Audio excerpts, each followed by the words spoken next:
Olá, pessoal, bem-vindos a mais um episódio do Atitude Empreendedora. Eu sou a Silvia Balieiro, estou aqui com a Gabi Lopes. Oi, Gabi. Oi, pessoal. E também com o Lorenzo Cassiano. Oi, Lorenzo, tudo bom com você? Oi, pessoal, prazer. E seguindo aqui com a nossa série de episódios falando sobre NFTs, blockchain e criptos, a gente está recebendo hoje a Elo Passos. Oi, Elo, tudo bom? Olá, meninas, tudo bem?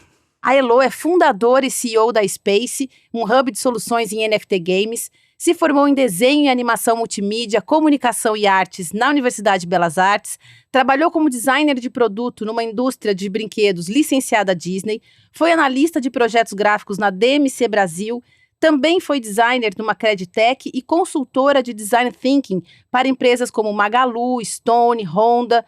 E em 2018, entrou no mundo do empreendedorismo, fundando a agência IBEG, uma consultoria de design estratégico, e em 2021, fundou a Space, que é uma das maiores comunidades de NFT da América Latina. Elo, prazer te receber aqui.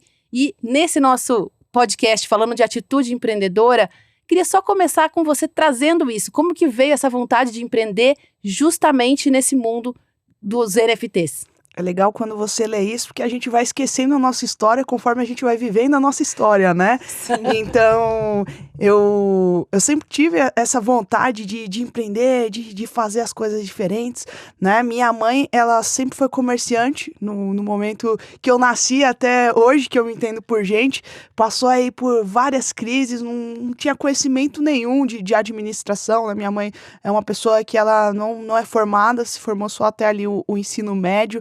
É uma mulher aí de muita força, veio do interior de Sergipe, e a minha mãe sempre me inspirou muito em relação a isso, né? E aí, quando chegou no momento que eu estava ali estudando e aprendendo isso muito na DMC, né? Então eu gostava muito de ler ali, eu estava trabalhando com marcas maiores, foi quando expandi um pouco o meu horizonte. Eu disse, cara, que legal seria se eu pudesse fazer algo meu, né? Que saco ficar em CLT, né? E aí, logo depois, fui para essa Creditec. Foi uma época que eu tive burnout, e eu acho que o burnout foi meu kick-off para o mundo empreendedor, né? Do jeito que tá, não dá mais, então vamos para cima fazer algo que realmente faça diferença na sua vida, né? E aí foi quando eu tive a IBEG, que eu brinco que não era nem uma empresa, né? Era uma eu-presa, que era eu. Às vezes eu contratava alguns fornecedores ali para estar junto comigo, mas era uma eu-presa, que é muito diferente do que hoje eu tenho com a Space. E conta pra gente o que são, antes de você falar um pouquinho da Space, o que são os NFTs, no meu caso, né? E NFTs Games também, que é um passo além ainda dentro desse mundo. Legal. Se a gente for seguir aí a palavra mesmo, for entender aí, desconstruindo a palavra, NFTs são tokens não fungíveis. O que seriam tokens não fungíveis, né? Vamos trazer para o mundo que a gente está mais acostumado. Se eu pego R$1 e te dou esse R$1, Silvia, esse valor vai ser sempre R$1. Você pode me dar uma outra moeda de R$1, a gente sempre vai ter moedas desse mesmo valor, né? Agora, se, por exemplo, você me dá um Picasso e eu te dou uma Mona Lisa, a gente sabe que tem valores intrínsecos ali a cada um. Então, eles vão ter valores que são diferentes, um relacionado ao outro, né? E a gente pode olhar dessa forma para criptomoedas, para a indústria da blockchain, e os NFTs dentro disso. Então, os NFTs, eles seriam esses valores que eles estão linkados a ativos digitais, né? Seja arte, seja um personagem de game, seja talvez um contrato, enfim. E os tokens, eles vão estar para utilidades ali de moedas que você vai usar para transacionar, para pagar transferências, enfim. Então, isso são os NFTs. E aí, quando a gente traz para o mundo NFT Games, os NFTs, eles são o que a gente já tinha antes na indústria dos games, né? Que são os personagens, são as skins, são terras, são itens, ferramentas, enfim. Todos esses ativos que a gente já tinha na indústria dos games, agora eles estão dentro da blockchain, né? Então, você consegue agora fazer essa transferência de uma forma rápida, segura e de um modo que todo mundo saia ganhando, né? E por que todo mundo sai ganhando? quem tá ouvindo aqui, não sei se tem um pessoal gamer, se não tem, mas tinha alguns jogos quando eu era mais criança, que chamava Tibia, Ragnarok, Dofus, então a gente via muito essa questão de trade dentro desses RPGs, né? E aí o que acontecia? Vamos supor que a Gabi trabalhava o dia inteiro e ela queria ser muito competitiva no jogo. Só que para você ser competitivo, seja num jogo, seja num esporte, seja na vida, você precisa de tempo dedicado.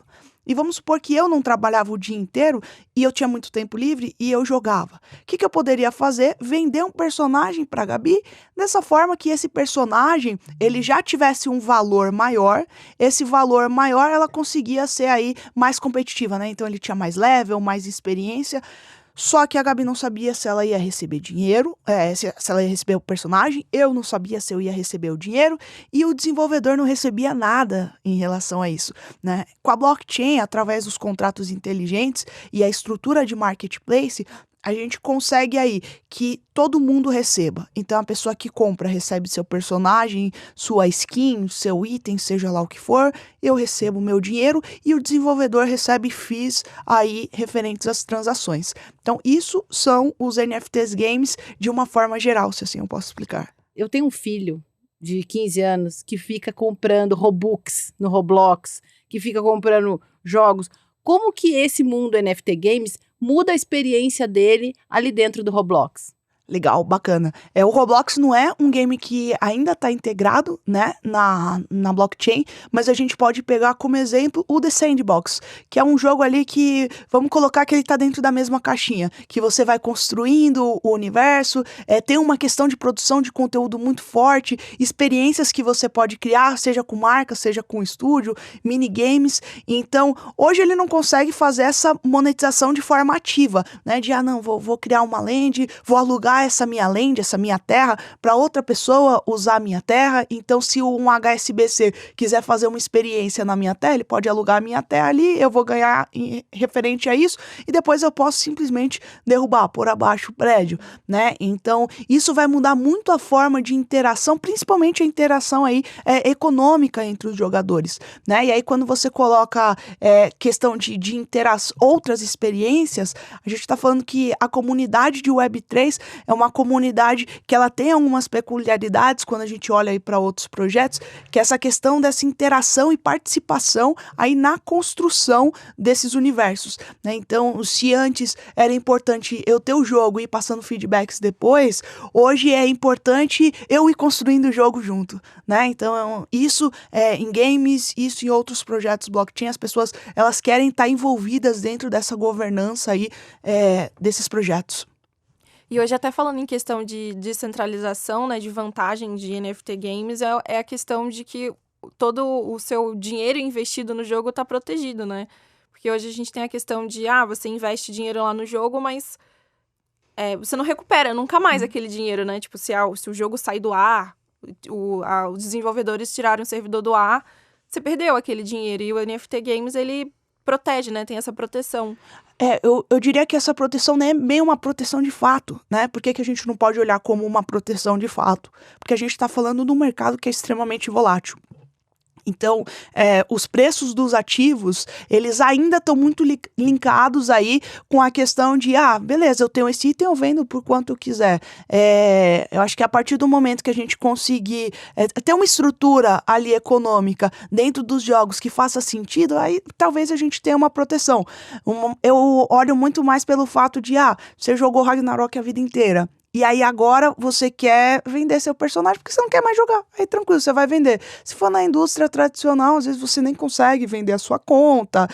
Tem algumas desenvolvedoras, algumas empresas que elas são contra essa questão de comercialização entre os jogadores, né? Eu acho que o principal game changing aí da indústria de blockchain games, é você trazer uma tecnologia diferente. Eu acho que isso é o grande pulo do gato, porque a gente tem que olhar a blockchain realmente como uma tecnologia para ser integrada dentro dos projetos, e muito menos como investimento e especulação, que é o que as pessoas fazem hoje.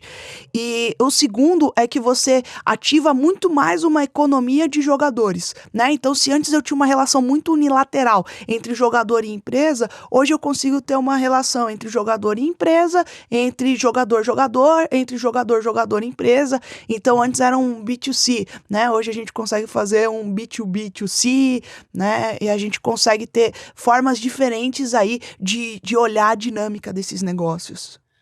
Como que é o papel da Space nesse mundo? O que o Space faz exatamente dentro de NFT Games? Legal. A Space, ela surgiu logo depois de eu criar uma comunidade, então a história é mais ou menos essa. Em outubro... Pode ser lá, vai. A começar, assim, pelos ouvintes, o que é comunidade, né? De NFTs, assim, acho que nem todo mundo tá aí a par desse assunto. Legal, bom demais. Em outubro de 2020, né, eu estava ajudando um grande amigo meu que tem um projeto de educação dentro do mundo cripto a formatar o plano de negócios dele. Então, como eu já tinha um conhecimento em relação a isso, estava ajudando ele a fazer plano de marketing, plano de negócio, entender como que a gente escalonava aquilo, porque eu já era muito entusiasta, muito fã de blockchain e eu queria aquilo na minha vida. E aí a gente fazendo um dos materiais ali, acabamos que, no meio tempo, descobrimos Axie Infinity. Axie Infinity é um dos jogos em blockchain mais populares da atualidade. Quando eu olhei aquilo, eu falei, isso vai mudar o mundo, né? Não sei como que vai ser, mas vai mudar o mundo e eu acho que é capaz de mudar o meu mundo também, né? Criei uma comunidade. O que era essa comunidade? Era um espaço, a priori, no Instagram, que as pessoas, elas tiravam dúvidas comigo em relação ao jogo, produzia conteúdo, elas conversavam ali nos comentários, eu abria lives todo dia para tirar dúvidas das pessoas, então eu estava ensinando elas a jogarem, não tinha um intuito financeiro ali, era ensinando as pessoas a jogarem e eu estava jogando. Estava ganhando bastante dinheiro naquela época, porque era algo totalmente novo, e quando é algo totalmente novo, é algo extremamente rentável. Não quer dizer que vai ser rentável para sempre, não quer dizer que seja sustentável economicamente, mas no caso do Axie Infinity, estava tendo aquela mudança de paradigma e começou a surgir um modelo de negócio ali que se chamavam scholarships. O que são scholarships? São custódias de NFT. Então, eu alugo, por exemplo, para você, Gabi, um personagem. E aí você vai minerar dentro do jogo tokens, né? Então, como a gente já tinha as moedinhas ali dentro de outros games, agora você consegue minerar essas moedinhas e as pessoas conseguem comprar de você. Claro que como a gente está falando de cripto, a gente está falando de blockchain, ele acaba não ficando só no âmbito ali em game, ele acaba indo muito para o âmbito de corretoras também, né? Então, começou a surgir muito e popularizar absurdamente esse modelo de scholarships. Tanto que hoje a gente tem grandes projetos de DAO que começaram com scholarships. DAOs é a sigla para organizações descentralizadas, que não possuem um líder. Quem toma as decisões da empresa é a comunidade por meio do voto. E com a Space não foi diferente. Eu olhei aquilo e falei, acho que não é só scholarship. Acho que tem alguma coisa que a gente não tá vendo, né? Alguma vírgula ali que a gente precisa enxergar. E aí a Space surgiu assim. A Space surgiu a princípio para a gente conseguir disponibilizar soluções para a comunidade, sejam soluções financeiras, soluções de scholarship, solução de conteúdo. Então a Space acabava fazendo aquilo até a gente chegar no formato que a gente tem hoje, que é muito mais relacionado a uma organização de esportes e publisher aí de alguns jogos, né? Então, por exemplo, tem um projeto que eu estava fazendo em paralelo à Space e hoje anda junto, né? Que é o Boom Boogers. O Boom Boogers é um jogo que eu estava desenvolvendo, estamos ainda, né? E a Space é publisher desse jogo que estava sendo desenvolvido, né? Então, hoje a Space atua muito mais aí nessa frente de organização de esportes e publisher, né? Tanto que o nosso time de Tita Arena, quero mandar um grande abraço aí para os meninos e meninas que jogam com a gente. Eles são top 10 América Latina do Tita Arena, que é um dos principais jogos de blockchain games. Então, é um pouco de como surgiu a Space, como a Space interage, né? E como a gente está andando nesse fluxo. Pensando do lado de quem não entende muito essa comunidade, esse mundo, como é que é a circulação monetária mesmo nisso? Assim, quando você está só dentro do jogo, trocando as moedas ali do jogo, como que isso se materializa para ganhar o dinheiro do mundo real, por exemplo? Você faz isso através de marketplace ou de corretoras, né? Como que vai funcionar? É mais ou menos a mesma lógica do que eu tinha falado, do tempo versus disponibilidade versus questão aí, quanto custaria esses ativos, né? Então, vamos supor, eu tenho essas moedas, eu tenho esses tokens. Eu vou vender para você que vai precisar desses tokens que talvez não tem tanto tempo disponível para estar jogando, né? E aí é esse dinheiro que se transforma no que a gente conhece como dinheiro fiat, né? Que é esse dinheiro que essas moedas fiduciárias da gente, real, dólar, euro, enfim. Então, por exemplo, eu vou te vender 1.000 moedinhas minhas aqui e você vai me pagar $10 por essas moedas, por exemplo. Vamos supor. Pagou $10, você faz a liquidação numa corretora. Muitas vezes você já faz isso direto pela corretora, porque as corretoras já têm liquidez relacionada a essas moedas, né? Então é mais ou menos assim como funciona. Vou vender uma armadura minha ou comprar uma armadura dentro do marketplace. Pode ser uma moeda que a gente chama de stablecoin, que ela vai estar lastreada dentro de $1, de R$1, de €1, né? Ou pode ser uma moeda tipo o Ethereum, por exemplo, né? Então, você vai vender ali e depois você faz essa conversão dessa moeda, você faz essa venda, essa troca que a gente chama de swap dentro de uma corretora. Então, é mais ou menos assim que funciona, né? São pessoas que querem as moedas, sejam para especular ou seja para avançar no jogo, versus as pessoas que têm tempo para jogar, para vender para essas outras. Já que a gente está falando de assuntos monetários, e até você comentou, né, Elo, sobre a questão da volatilidade, e hoje a gente está vendo o mercado muito instável, as pessoas fugindo de cripto porque está muito volátil, os preços estão caindo demais. O quão arriscado é esse mercado, assim? Porque a gente fala de jogos, né? Pensa assim, de repente, é só um joguinho, vamos se divertir. Mas a gente tá falando de dinheiro de verdade. Então, eu queria entender um pouco mais desse risco, assim. 100%. Sendo bem honesto, é 100%, né? Quem entra querendo investir tem que ter muito claro que é um dos investimentos de mais risco que tem. Eu nem olharia como investimento, né? Eu olharia mais como possibilidade. E por que eu falo isso? Eu tenho uma opinião meio diferenciada em relação a amigos meus influenciadores aí do mundo cripto, empresários, entusiastas, porque eu acho que a gente teria que olhar as criptos como a gente olha a Bolsa de Valores, né? Onde que eu vou empregar o meu dinheiro na Bolsa de Valores?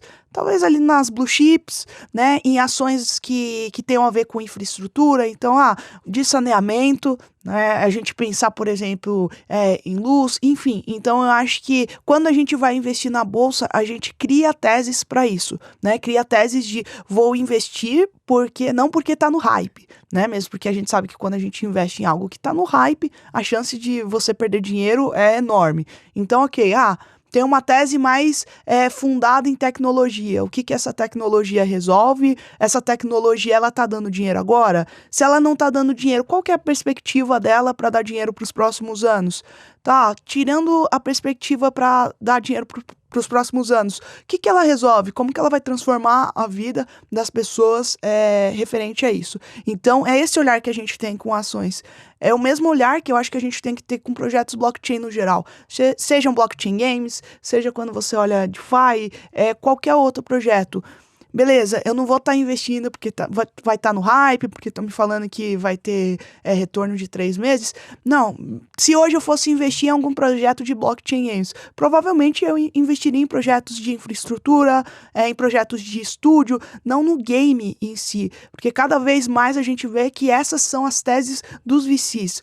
E se são teses dos VCs, a gente tá falando que tem gente que tá estudando ali, tá sendo paga para estudar. Eu queria muito ser paga para estudar, não sou paga para estudar, né? Tanto que meu sócio brinca muito comigo, Elô, a gente tem uns amigos que são pagos para estudar. Como é bom isso, né? Eles ficam o dia inteiro ali só estudando e ganhando dinheiro para isso.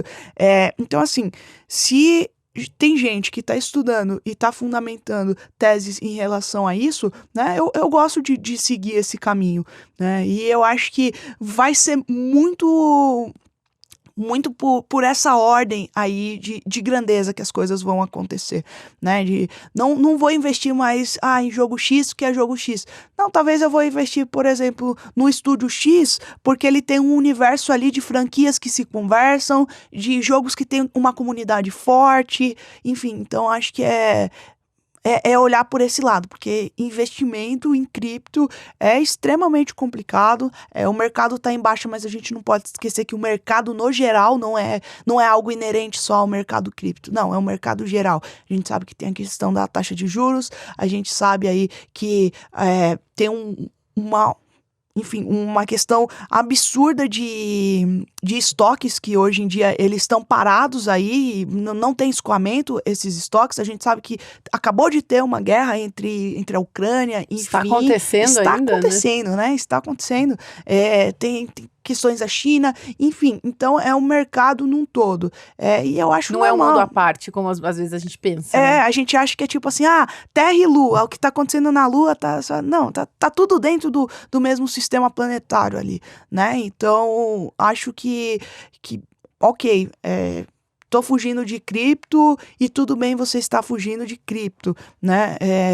E só invista em cripto se realmente você tiver preparado para isso, pronto para isso, tiver estudado para isso, né? E não só porque estão falando que vai te dar 1.000, 4.000%, o que é uma grande falácia, né? Pode dar, mas é uma chance assim, acho que é mais fácil às vezes ganhar na lotomania, né? Tão difícil, né? Quando jogar NFT Games, então? Por que jogar NFT Games? Assim, por exemplo, você recomendaria o filho da Silvia, que é ainda jovem, a jogar por diversão, de repente, assim? Fiquei com essa dúvida agora, assim, por exemplo, não entrar com cabeça de investimento, mas entrar, então, com que cabeça? Legal.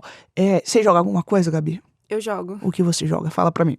Olha, eu jogo jogos não NFTs, né? Tipo, no momento eu tô jogando Subnautica, Below Zero, e eu jogo bastante Dead by Daylight também, que está em alta. Tá.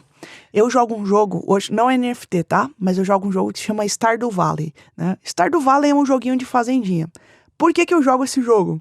Porque eu gosto, que é divertido, né? Então, por que jogar NFT Games? Porque você vai achar divertido, porque você vai gostar, porque vai ter uma comunidade que você vai gostar de estar dentro dessa comunidade, né? Então, hoje eu vejo muito mais aí essa questão de NFT Games, e às vezes tem muita rixa, né? Da galera que é game tradicional, tem muita gente que não tem, eu diria que a grande parte das pessoas não tem essa rixa, mas, não, porque NFT é isso, vai chegar num momento que a gente não vai precisar pensar assim, por que jogar NFT Games? Ou esse jogo é blockchain ou não é? Não, vai ser simplesmente game. Como hoje você não pensa se o jogo é desenvolvido em Unity, você não pensa se o jogo é desenvolvido em Unreal, qual a linguagem de programação do jogo. Não, eu vou jogar aquele jogo porque eu gosto. Então, é um jogo de carta, eu gosto mais de uma linha que nem Hearthstone. E aí tem um jogo dentro da blockchain que é legal de cartas, que, por exemplo, eu gosto de Unchained. Então eu vou jogar aquele jogo porque é um jogo divertido de eu jogar e eu gosto de estar passando tempo ali, e se eu estiver passando tempo ali, ok, eu tenho a questão ainda de transacionar os meus itens, né? Mas a gente pensar como as pessoas pensavam ano passado, de vou colocar o meu dinheiro e vou fazer a retirada daqui 3 meses, aí eu acho que não é um bom caminho, né? Então eu acho que, por exemplo, esses jogos que você falou, vou pegar o Subnautica, por exemplo, né? Legal, você joga ele provavelmente porque você gosta de passar o tempo, porque é um jogo que te faz sentir bem jogando, e você vai perder horas ali e vai querer evoluir nisso. Tá que nem eu com o Stardew Valley, que já deve estar passando de 124 horas eu com esse jogo, e faz, sei lá, 5 meses que eu tô jogando. Então, eu acho que é muito mais o caminho de as pessoas vão jogar NFT Games porque elas vão gostar do game e não do NFT. O NFT vai ser uma das ferramentas dentro daquele universo. E como é empreender nesse mundo, Elô? Porque a gente conhece um pouco do lado de cá, mas dentro desse mundo cripto, né? A partir do momento que você decide criar uma empresa, é um estalar de dedos, é você estudar, é você fazer um cadastro em algum lugar, ou pagar uma licença, alguma coisa? O que é? Infelizmente as pessoas não estão assistindo agora, mas elas estão ouvindo. Então eu vou convidar você, caro ouvinte, né, ou cara ouvinte, a fechar os olhos agora, né? Imagine que vocês estão sentados numa montanha-russa de um parque de diversão aqui do interior de São Paulo, que eu não vou citar qual que é, mas é em Campinas, né? Tem uma montanha-russa ali nesse parque que a galera chama essa montanha-russa de Montezuma. É uma montanha-russa que ela parece que as madeiras, elas não estão bem pregadas assim, né? E aí você senta agora é a hora do convite, né?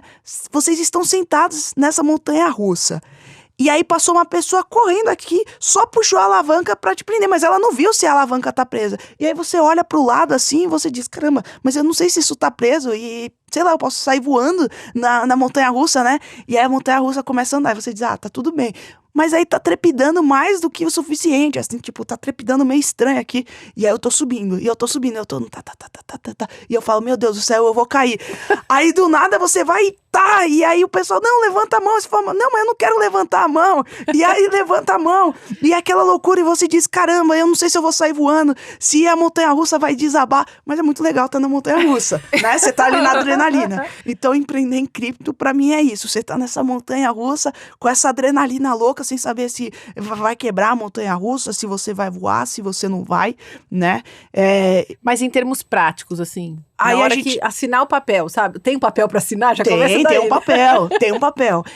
A gente caminha em termos de regulação ainda no país, o que é bem complicado. Então, normalmente, as estruturas, elas são feitas lá fora, né? Mas existe, né? Primeira coisa que eu trago de boas novas para as pessoas que estão ouvindo é que é fácil você empreender porque tem muita solução para se pensar, né? Então, é um mercado que tá bem começando ali, né? Vamos olhar que tá bem começando. A Web3. Web 3.0 é a nova proposta de estrutura da internet com princípios de descentralização do blockchain. A descentralização, a gente pensa em economia criativa, economia colaborativa, então você consegue pensar em soluções para tudo.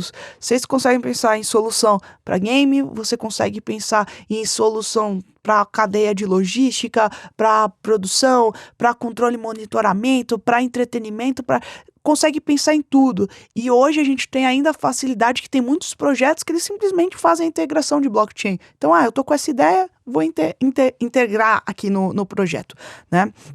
O que eu digo? Que é a primeira coisa que eu acho que é muito importante. Eu quero empreender no mercado de Web3.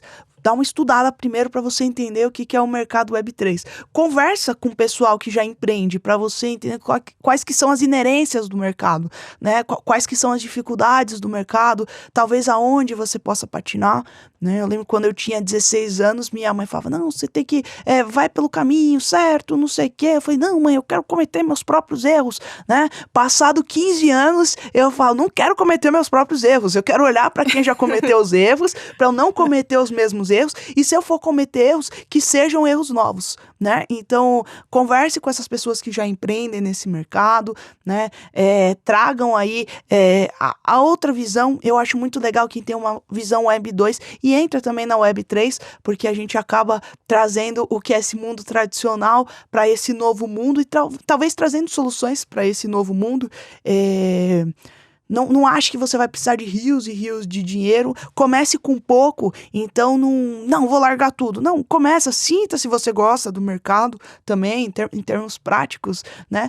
Procure aí uma boa assessoria jurídica. Eu acho que isso para quem é Web 3, para quem é Web 2, enfim, para quem quer negócio, você precisa ter uma boa assessoria jurídica, uma boa assessoria contábil, né? Hoje a gente tem muitos advogados tributaristas que estão focados aí dentro do universo de blockchain, de criptomoedas.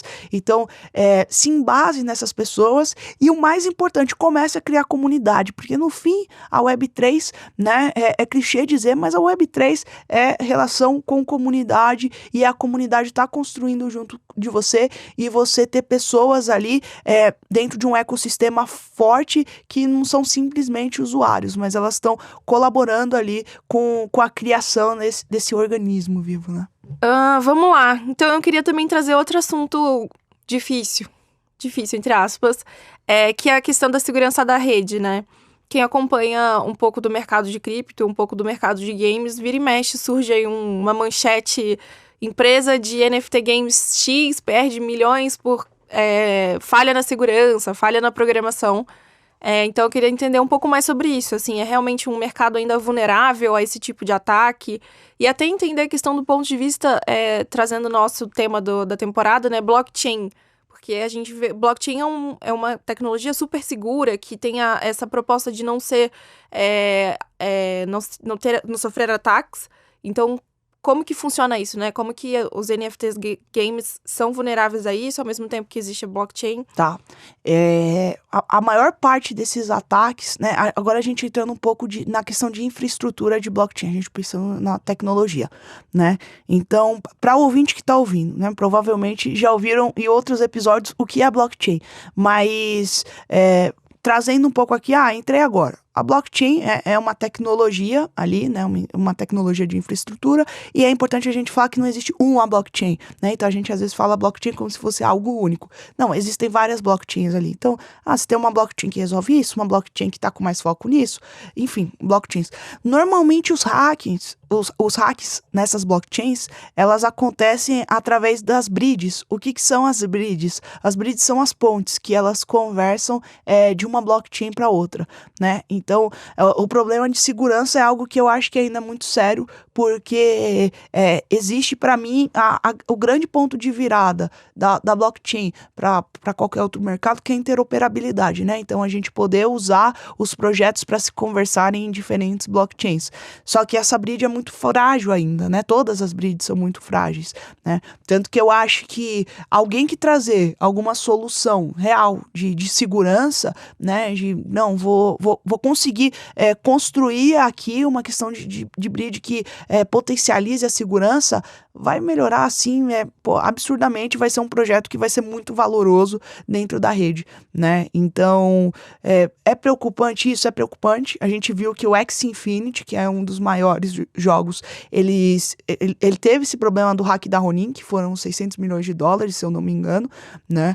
O mercado acabou se juntando muito para ajudar ele a pagar em relação a isso. A Binance foi uma dessas empresas, porém, foi muito claro que eles estavam com um problema ali também de validadores, né? Então, o projeto estava muito centralizado na mão da Sky Mavis, né? Talvez se o projeto tivesse mais descentralizado, e aí é onde eu acho que é importante a gente também olhar, quando a gente vai olhar a questão de segurança dos projetos, como que ele é feito, esse sistema de validadores. É um negócio que eu também nunca tinha parado para olhar, para pensar, mas é algo né? aberto, é algo que você consegue verificar, assim, ou quem vai fazer Isso depende muito do projeto, mas normalmente, se é uma blockchain pública, tem esses dados, né, de vou fazer a validação, vai ter X validadores. No caso da Sky Mavis, tinha 6 validadores, o que eu acho muito pouco, né? A gente tinha 2 milhões de usuários, falar em 6 validadores, né, é muito pouco, né? Então, é importante a gente tá precavido, porque infelizmente é algo que pode acontecer. É algo que já acontece no mundo, vou colocar no mundo tradicional, né? Você tá suscetível ali a golpe. Uma das coisas de segurança que eu acho importante, que não tá ligado à tecnologia em si, mas tá muito ligado à questão social, é a questão de golpes, né? Então, isso é algo que eu sempre falo, vai entrar na blockchain, entenda que suas palavras-chave são suas palavras-chave, não existe almoço de graça, então esse personagem está sendo vendido a $2, mas eu vou te comprar ele por $100. Gente, tá na cara que é golpe, né? Tipo, é que nem alguém ligar pra minha avó e dizer assim, não, me deposita R$50 agora que você vai ganhar R$1.000. Então, esse tipo de segurança eu acho importante a gente dar uma olhada, a gente, enfim, a boa e velha engenharia social, né? Engenharia social, exatamente. A gente tem 2 engenharias ali, uma, infelizmente, a gente tá muito na mão das pessoas da tecnologia, mas a engenharia social a gente consegue se precaver ali, né? Dá pra pôr uma armadura, então dá pra cuidar. Eu acho que é um pouco do caminho da segurança, que infelizmente, assim, se eu posso dar uma resposta rápida, sucinta, não tem muito o que fazer por hora em relação a se blindar. Você pode se blindar olhando essas questões que eu falei, de olha como que tá o validador, olha se esse projeto se comunica de outras formas. Entra em fóruns que normalmente as pessoas colocam, isso aqui pode ser falha na rede, né? Tem uma blockchain que eu adoro, por exemplo, que é a Immutable X, que é uma blockchain focada aí em blockchain games, mas o pessoal já tá começando a falar de, talvez tenha um problema ali, porque a galera não paga taxa, e aí não é que é suscetível a hack, mas talvez seja suscetível a uma liquidação assim absurda de mercado ou as pessoas usarem da blockchain para elas fazerem volumes falsos, né? Então pode acontecer. Mas sempre quando a gente fala de segurança, já é uma problemática dentro do mundo tradicional. Se a galera hackeia o Itaú, que é uma das maiores empresas aí, que a gente pode olhar, quem dirá, tipo, um projeto de blockchain, infelizmente. Uhum. E Elô, como surgiu o NFT? Eu sei que existe uma lenda, acho que até é legal você contar, e qual que é a real, né? Me fala dessa lenda, eu não sei qual que é a lenda. A Gabi pode contar sobre o... Não, a lenda do fundador da Ethereum, que ele jogava World of Warcraft, e aí ele ganhou uma espada super rara, que ele era invencível no jogo. Assim, é uma lenda, ninguém sabe se é de verdade. Ele era invencível no jogo, e aí um dia os desenvolvedores nerfaram a espada. Nerfar significa diminuíram as habilidades, porque em comparação aos outros jogadores, a quem tinha aquela espada era muito superior. Então eles diminuíram a qualidade, vamos dizer assim, da espada. E ele ficou super bravo e falou, gente, não, isso é um absurdo, não deveriam abaixar. E aí ele pensou, se isso aqui fosse meu, assim, né, se fosse oficialmente meu, fosse a minha espada e não a espada do jogo, eles não poderiam fazer isso nunca. E aí, a partir disso, nasceu o primeiro... Assim, não o primeiro NFT, não que ele fez da espada um NFT, porque para isso, né, os desenvolvedores do jogo teriam que aceitar, mas nasceu a ideia do NFT, né, dele, tipo, eu vou criar NFTs para que isso nunca mais aconteça, enfim. Tá aí uma lenda, né, que as pessoas falam sobre, que eu acho engraçado, eu acho interessante, até porque tá relacionado a jogos, né, mas é isso. Eu já ouvi essa história. Eu lembrei, você começou a falar, eu lembrei.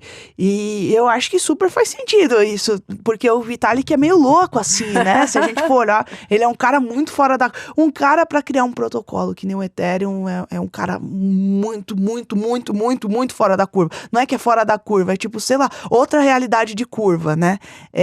Mas faz sentido, né? Aliás, uma observação aqui pra quem tá ouvindo, seria possível os desenvolvedores nerfarem, né? A arma sempre seria dele, pra sempre seria dele, mas eles poderiam mudar ali a relação de balanceamento dentro do jogo.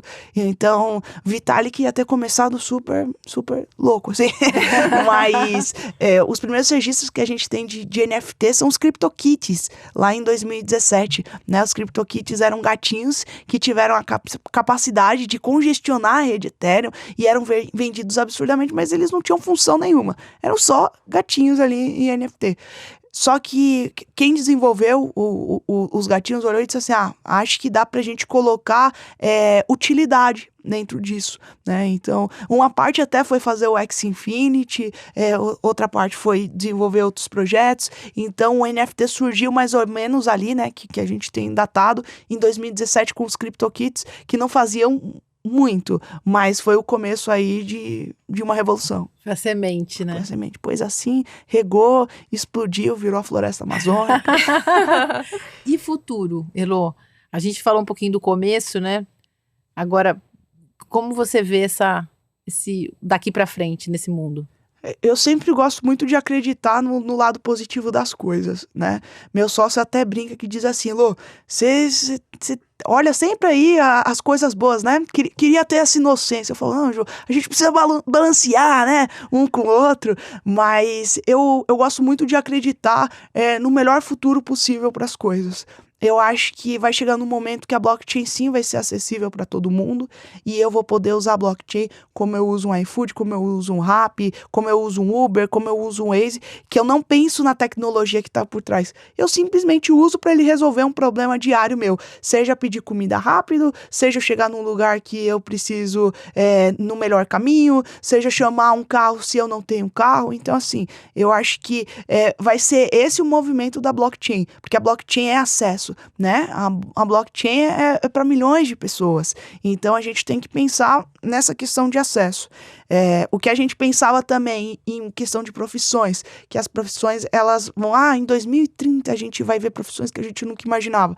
Pandemia já puxou super isso, então não acredito mais em 2030, acredito em 2025, tanto que a gente já está vendo essas novas profissões, engenheiro de metaverso, community manager, questão de cibersegurança para blockchain, enfim, várias profissões e várias profissões que ainda vão surgir. Então eu acredito que vai ser um mercado que ele vai começar a se aquecer muito, né? Não só na parte de especulação que a gente diz, mas muito daquilo que eu estava falando das bolsas de valores, né? Então vão ser projetos que vão empregar cada vez mais pessoas, que vão dar a possibilidade de outras pessoas trabalharem, projetarem, construírem, crescerem, enfim. Então eu olho muito para esse lado e aí eu acho que é mais utopia minha, né? Agora, tipo, não é nem sendo, porque aí, tipo, eu acho que tem um limiar entre você ser positivo e você tá no mundo da lua. Poliana, né? ali, Exatamente. Né? Então, se eu pudesse pensar na blockchain como uma utopia, eu pensaria na blockchain realmente trazendo o máximo de acesso e oportunidade para todas as pessoas, né? A gente pensando em questão de bancarização, entre aspas, para essas pessoas, que elas conseguissem ter acesso a dinheiro, que elas conseguissem ter acesso a ativos, que elas conseguissem ter acesso à oportunidade, né? E eu acredito que isso também possa ser muito possível, né, através das DAOs. Não talvez do jeito que eu imagino que seria o lindo, né? Mas eu acho que as DAOs estão trazendo muito isso aí em relação à blockchain. Vejo grandes players também entrando cada vez mais através de players menores. Então, talvez uma Nintendo não vai entrar de cara numa blockchain, mas ela pode comprar uma startup menor para testar a blockchain dentro dela e não pegar o negócio principal. Enxergo isso, enxergo a gente entrando cada vez mais também em outros mercados, seja o mercado imobiliário, seja o mercado de entretenimento, seja um mercado aí agrícola, que também é algo que a blockchain tá super em ativa, enfim. Então, eu acredito realmente na blockchain como uma tecnologia de facilidade e acesso para as pessoas e a gente pensar cada vez mais em melhorar ela. Então, eu acho que vai chegar no momento que a gente não vai criar novas blockchains, mas a gente vai pensar em melhorar cada vez mais elas, seja no aspecto da segurança, seja no aspecto da escala, seja no aspecto de custo, seja no aspecto de acesso que ela resolve, enfim. Então, Nossa, é um pouco do futuro. A oportunidade para quem quer empreender nesse mundo é maravilhosa, né? Considerando que a gente tá aqui no Atitude Empreendedora, Exato. Quem tiver atitude empreendedora vai se dar bem, né? Bora pra cima, bora pra cima. Então, para finalizar, voltando para o assunto de atitude empreendedora, a Carol Nunes, que também foi uma das convidadas do nosso podcast, nos deu um spoiler dizendo que você trabalhava com blockchain games em periferias, né? Fazer trabalhos sociais nesse ramo. Conta pra gente um pouco o que é que você faz. Primeiro eu vou mandar um grande abraço pra Carol, é uma super querida. Pra mim, ela é a máxima da atitude empreendedora, né? Sou muito grata de ter conhecido ela nessa minha jornada que ainda tá iniciante aí no mundo de blockchain. Essa ideia, ela veio aí no começo do ano. A gente viu que as pessoas não estavam querendo mais jogar tanto X, só que as pessoas da periferia ainda assim queriam jogar blockchain games no geral. E a gente falou, beleza, por que a gente não leva, então, scholarships para essas pessoas? A gente não ganha nada com isso, então 100% fica com essas pessoas, né? O que a gente dividiria para ter um modelo de custódia, a gente deixa 100% com essas pessoas. E aí, em contrapartida, a gente vai modulando uma estrutura que a gente possa levar conhecimento Web3 para elas. Então, não só Web3, mas a gente pensa em economia criativa, economia colaborativa, formas delas monetizarem, porque é muito fácil a gente achar que elas vão assistir um vídeo e aí elas vão mudar a vida financeira delas, sendo que elas não têm o mínimo necessário para poder fazer essa transformação, né? De novo, é muito, muito tópico achar que só toma a vara aí e vai pescar, mas não falar onde que é o rio, não falar como que você pesca, não ensinar a pescar, né? Quem tem fome não consegue pensar em empreender, não consegue pensar em investir, então é um pouco do nosso caminho aí em relação à Favela Smart, que é o nosso projeto, né, da gente poder disponibilizar essas scholarships para essas pessoas, então elas jogarem se elas quiserem jogar, elas terem uma renda que seja muito pouca no fim do mês, mas elas terem alguma renda ali no fim do mês, e aí elas fazem o que elas querem fazer com isso, elas pagam uma conta, ou elas aprendem a investir, elas investem em outra coisa, enfim. Então é um pouco do que a gente está fazendo aí com esse projeto, que é muito legal, e queria também abrir uma aspas para um projeto que não é meu, mas é um projeto que também faz isso muito bem, muito legal lá no Rio de Janeiro, que é o Play for Change, né? Mandar um abraço pro Jeff, que é super amigo nosso, que ele também tem essa questão aí, eles estão muito mais num sistema de DAO, mas eles estão levando aí também a Blockchain Games para as comunidades do Rio, então mandar um super abraço aí pro pessoal da Play for Change. Que legal, muito bacana. Sim. Elô, prazer falar contigo, obrigada pela presença e aprendi demais com você. Obrigada, Elô, foi ótimo te conhecer. Obrigado demais, meninas. Foi ótimo ter esse papo aqui com vocês. E bora pra cima aí, que pra quem tem atitude empreendedora nesse mercado, pode ter certeza que vai voar aí daqui a alguns anos. Que legal, sucesso aí pra você, Elô. E aí, Sil, o que você achou? Eu adorei. Achei a Elô muito bacana e fiquei impressionada com a quantidade de coisas que ela faz e até perguntei aqui nos bastidores pra ela quantas horas tem o dia dela, né, para ela conseguir dar conta de tudo isso, mas me impressiona muito o quanto de oportunidade esse mundo dos NFTs, dos blockchain em geral, que a gente tem visto aqui nos nossos podcasts, né, Gabi? Quanta oportunidade está surgindo para quem quer empreender, para quem quer investir nesse mundo, né? Sim, Não, e você falando isso é verdade, né? Porque ela tem 2 empresas mais o projeto social dela, então é muita coisa. E tem muita oportunidade de empreendedorismo. Eu acho que uma das coisas que mais me chamou a atenção e que eu tenho visto esse padrão nos entrevistados, no estudo que a gente está produzindo, que é a questão de como o blockchain só vai se tornar, né? Só vai entrar no auge dele quando as pessoas pararem de perguntar o que é blockchain, né? Ela deu vários exemplos assim, você não vai jogar um jogo perguntando qual é a linguagem de programação dele. Você joga o jogo porque você se diverte. E hoje a gente vê esse mundo cripto e blockchain em crise, né? Passando por um momento difícil, as pessoas questionando e devem questionar.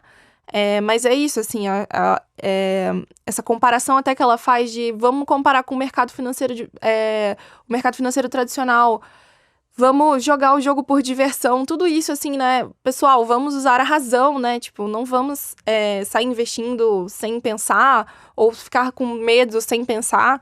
Então, eu achei isso bem interessante. E quando ela disse, né, o risco é 100%, considere isso, que é realmente, né, assim, não dá para achar que tudo que você vai investir, você vai ganhar 4.000%, como ela própria falou, porque não vai ser em todo momento, não vai ser com todo mundo. Então, da mesma forma como qualquer outro investimento que você faria em qualquer outra coisa, sabendo que os riscos existem, então é só levar a sério essa questão dos contras para ganhar com os prós, né? Bem legal essa entrevista, viu? Foi muito bacana. Assim, eu sou suspeita pra falar, porque eu adoro jogar, mas eu espero que isso tenha sido tão divertido quanto foi pra mim, pra todo mundo que escutou. Espero que você que está nos ouvindo também tenha gostado e fiquem conosco, porque em breve tem novos episódios nessa nossa edição especial do Atitude Empreendedora sobre blockchain.